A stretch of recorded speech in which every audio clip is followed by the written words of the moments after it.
Hindi, mga kaibigan, bago ko kami magpatuloy, ako muna mababati sa inyo ng isang magandang gabi sa inyong lahat, mga kaibigan. Mali. Anong mali? Yan ang sinasabi ko. Pagbabati kayo, walang masasabi sa iyo. Nung English ang bati ko, mali. Ngayong Tagalog, mali pa rin. Ulitin mo. Magandang gabi sa inyong lahat, mga kaibigan. Ikaw ba'y siguradong lahat yan ay mga kaibigan mo?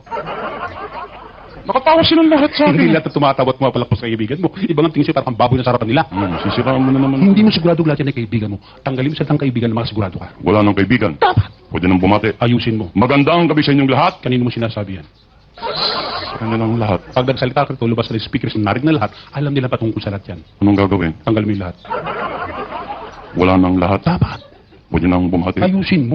Magandang gabi sa inyo. May kakulitan ka rin. Bakit nga? Alam man ang dalawang magbatian dito. Siyempre. Kanino mo sinasabi yan? Sa kanila. Alam nilang para sa kanilang tanggalin mo inyo.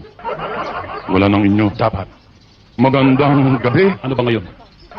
Gabi. Hindi tanghali. Hindi. Hindi hapon. Hindi rin. Lalong hindi umaga. Hindi. Huwag mo silang gawing tanga. Alam lang gawin ngayon. Anong gagawin? Tanggalin mo yung gabi. Wala nang gabi. Dapat. Maganda. Ano yung pangit? Ay, meron dyan maganda lang sa paningin lang kitang minamahal. Paano karapang tawagin maganda? Tulad mo si Lipin, hindi marunong masaktan. Anong gagawin? Tanggalin mo yung maganda. Wala nang maganda. Dapat. Pwede nang bumati. Ayusin mo. We? Sa akin mga nasarapan? Ano na sa tagiliran mo yan? Yan. Importante lang ba sa hirap mo dyan at tumutumbok mo? Anong gagawin? Kaya tanggalin mo yung harapan. Sa mga walang harap? Bullshit.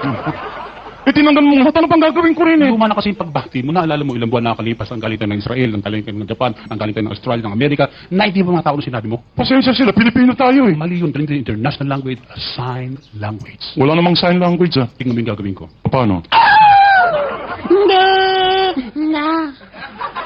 Wala akong naintindihan eh. Good evening, ladies and gentlemen.